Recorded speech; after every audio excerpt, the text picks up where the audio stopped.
going to turn this epoxy bowl today. Tom has poured this epoxy at home with all these exotic boards in there. And I'm going to try and make it, how much time we have left? Try to finish it by this evening. Okay, now this is a blank slate we have here. Like, everybody knows that you grab it here and then you put a tailstock if you need to, and you start use your imagination and come out with some kind of a design. Tom has already created a design, more or less. He's giving you the shape to start with. Let's see what we can do with this. I've got it there on centers, and I'm going to first give it a tenon. Give it a little bit shape here with the tailstock, and then we pull out the tailstock and give it a shape. Okay, I'm trying to go and get it as close to the wood as possible so that we can see the wood. Right now we are seeing epoxy here. So let's see what shape we are going to get with it now, okay?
I'm going to try and give it a shape going down like a cove and come out and come flat down here.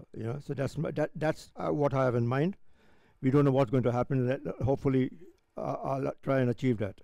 First thing, I've got to go here, give it a tenon, and then we'll see what follows.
This is the size of the recessed tenon I need, so I'm going to mark.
316 reset. Yeah. So about 316 deep is enough for this chuck, eh? Damiano? 316 deep is enough for a chuck. Okay.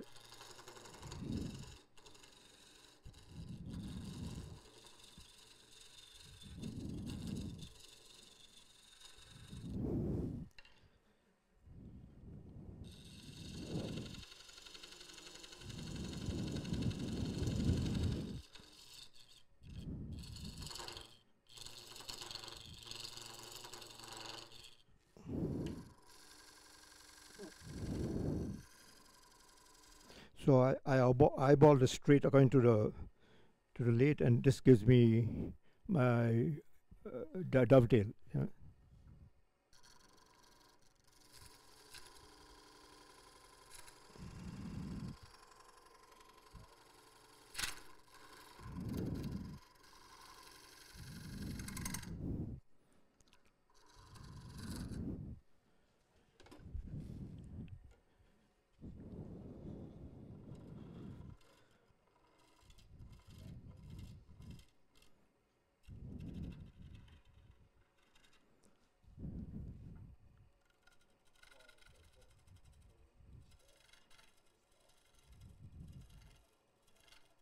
So a little kind of design I'm going to leave in there. Later on when we'll sand it, it'll look good. Okay, now I'm going to give it a shape.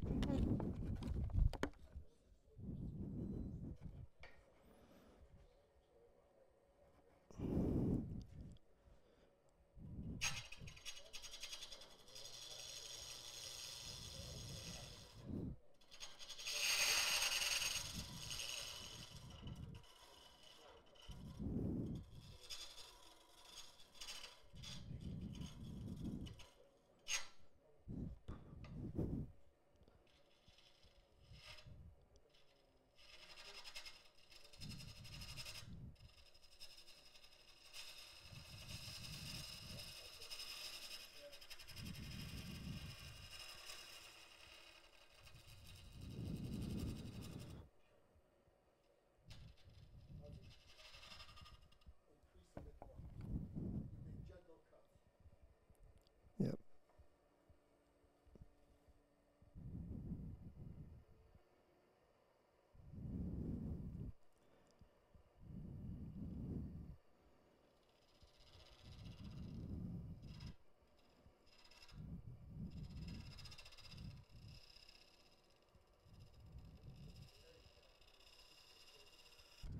If you notice with epoxy, you cannot take big cut. You cannot dive into it because if you're roughing it, okay. But after that, you got to go slow and smaller. And that's why it's a long process. It may take me 3 weeks to do this.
We have to, you see this, the way it is, the wood is in there. We got to go really deeper in because there's a lot of epoxy out.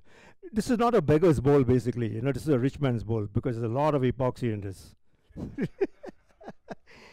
So we got to go much deeper than this.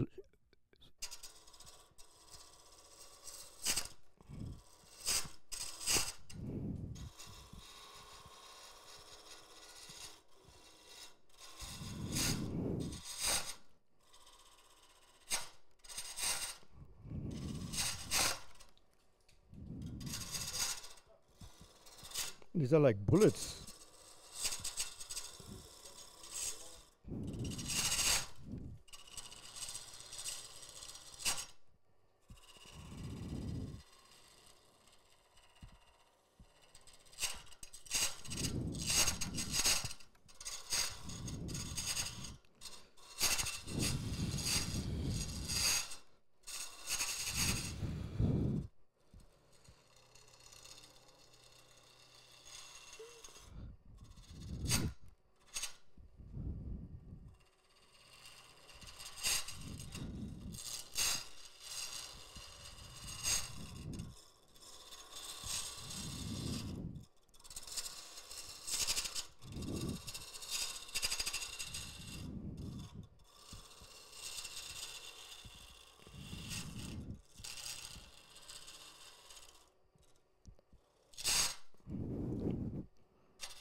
We barely hit the surface of the wood.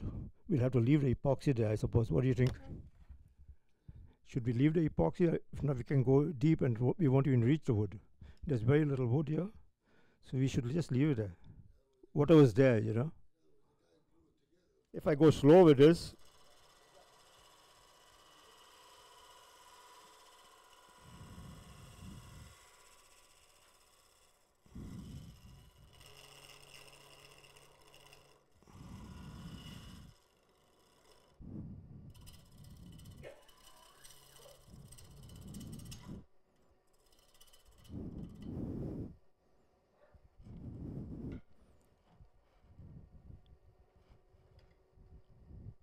let me try to cover it.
One more shot.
Yeah, I think we're good. First thing I'm going to do is this tendon. I'm going to go deeper in there. So I'm going to start with that. And after I do that, I will finish it off with CA. This is how what Damian taught me how to do it. Because once you do that, finish off with whatever finishing you're doing, and then turn it and do what you want afterwards. You know. So we are going to start with that. Okay.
What I'm going to do is sand it now a little bit and finish it off. You know.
It's normal for it to turn.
you'd see this blue line here, that's the epoxy, like, you know.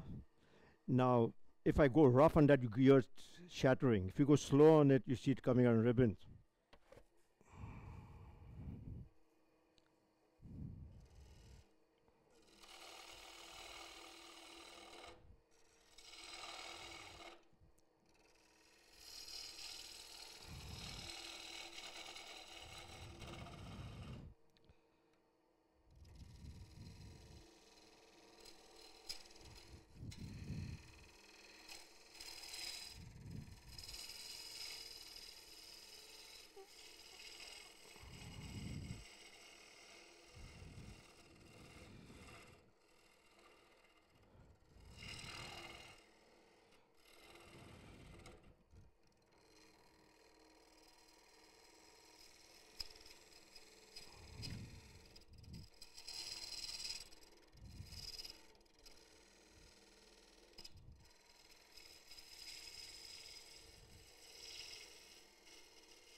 Okay, I've got to be a little bit more careful here.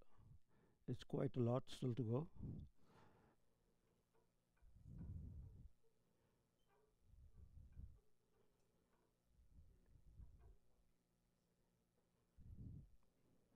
It's just a quarter inch here.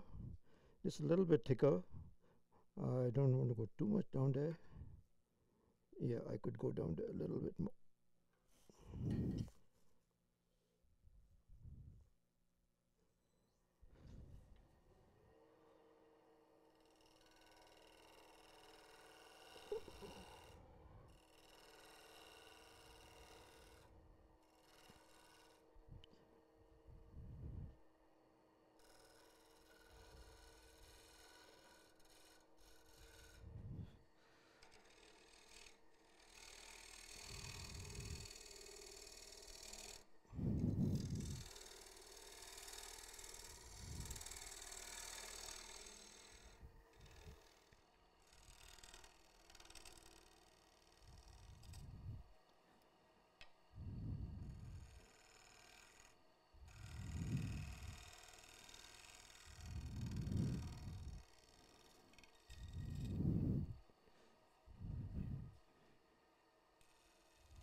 No, there's enough cushion there.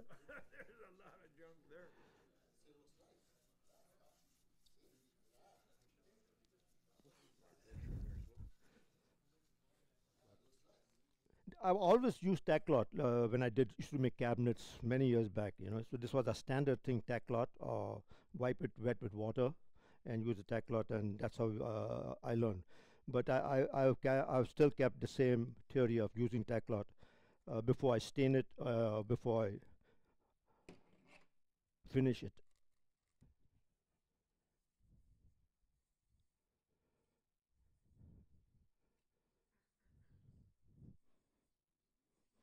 That's good enough. Now we'll start with the CA. This is thin CA. No, I never use anything. You forgot the technique you taught me. No, I can never work with gloves. I can never work with gloves. I have a problem with gloves. Yeah, yeah. So basically, you just hold it like this. You put some chia, very little, not more than that. This is a lot, first of all. And you just start it very slow. Okay.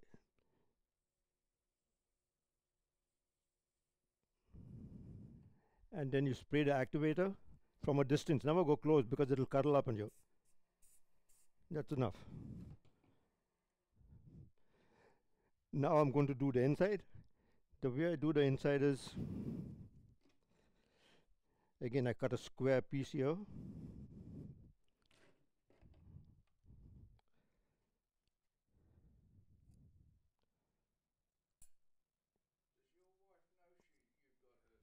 So you make a pad, something like this.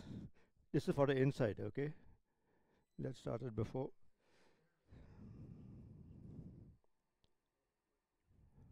And I use this so I don't stick my finger on it, yeah?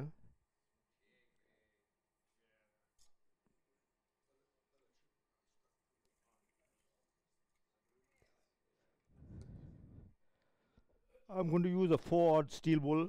That's what I go to. I don't go with sandpaper because sandpaper, I think it creates a problem for me.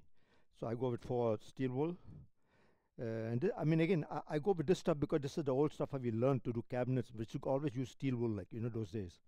Now I'm sure there are better ways of doing things, but I still stuck to this steel wool, and it gives me a good finish.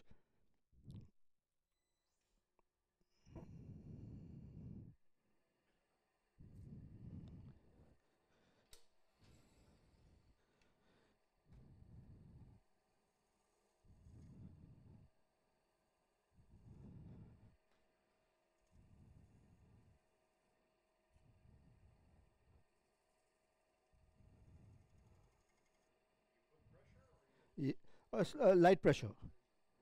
I learned another trick about sanding because I used to always have swirl marks on my bowls and all that. And I was wondering, I used to ask everyone, how do I get the swirl mark? Can I get rid of it? Then I realized I was pressing it too hard, my sandpaper. So I learned now to just lightly hold on to it, and that's it. I think I'm overdoing it here. I should not be doing that. It's good enough.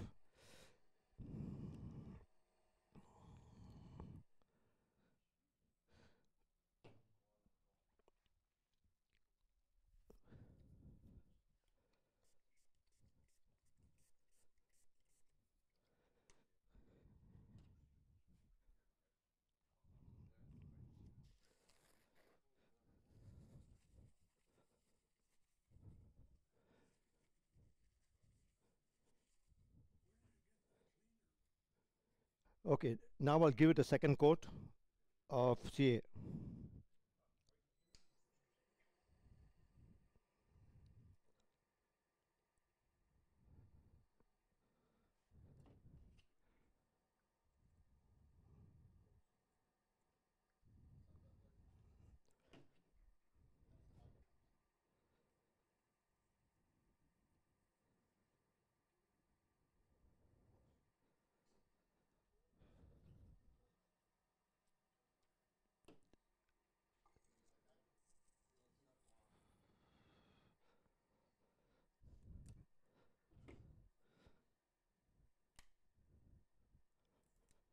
No, normally when I do it at home, the CA doesn't dry as fast as it's drying here because of the speed, and I don't think I can control it more. I want to just leave it at that.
Yeah, I think it's pretty good. I'll just sand it with steel wool now, and we'll take it from there.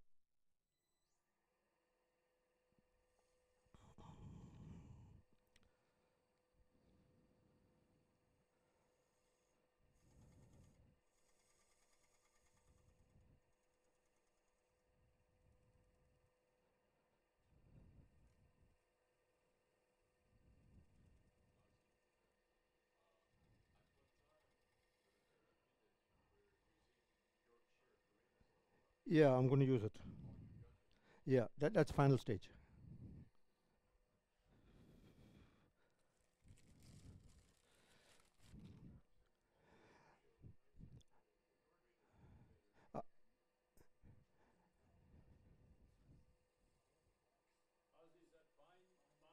Uh, 4 odd, 4 odd, 4 zeros.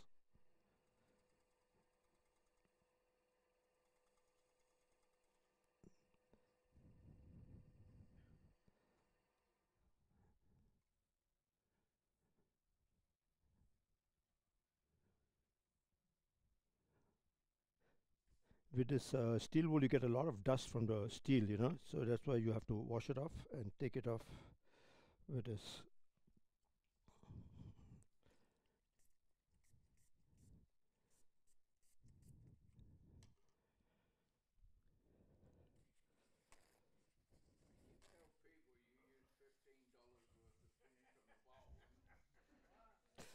Okay, I think it looks pretty good. We are ready to give it the final finish. I normally use this Yorkshire grit on the final finish. So you just apply it there, rub it in.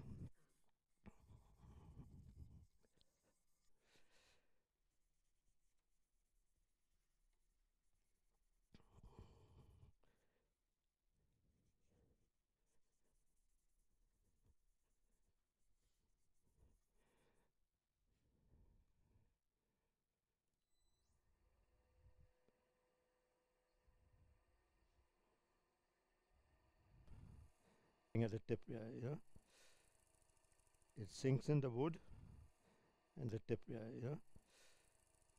it sinks in the wood, and the wood absorbs it.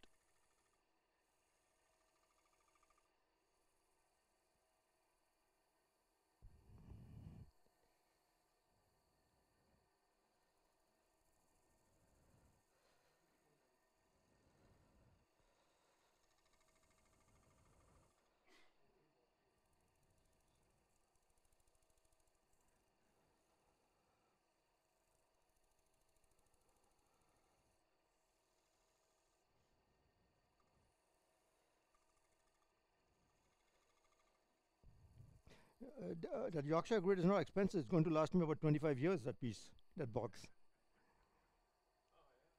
Oh, yeah, you use very little of that.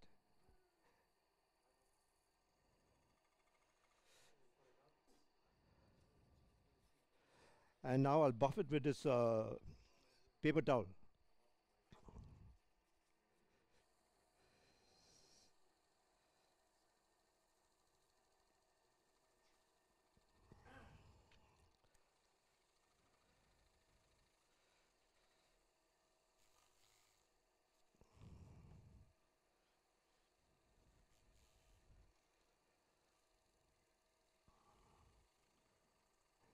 Is it shining well enough?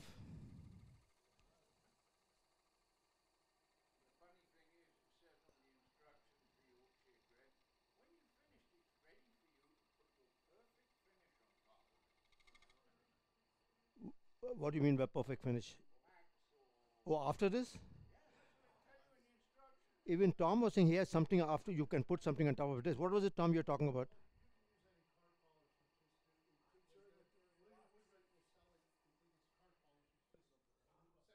It's a polish.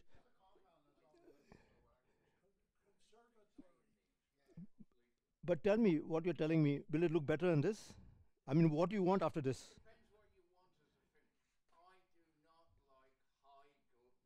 Okay,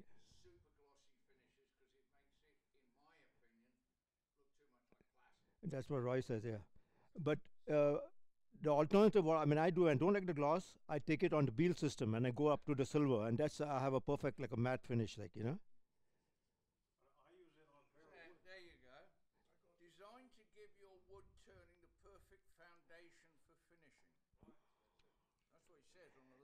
And this is, so this is not a finish, it's a abrasive.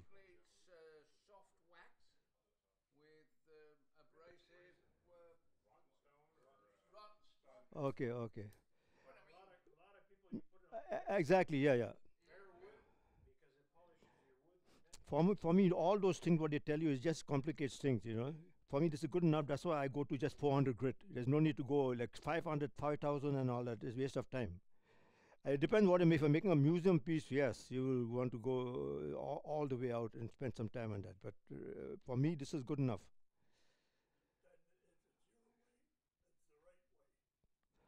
Okay, that's everybody's way is the right way, right? Yeah.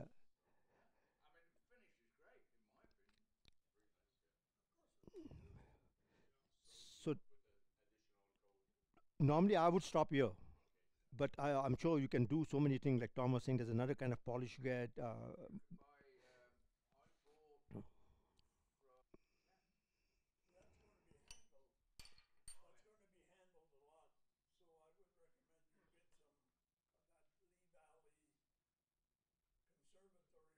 Okay, this is it. You can take it and pass around, have a look.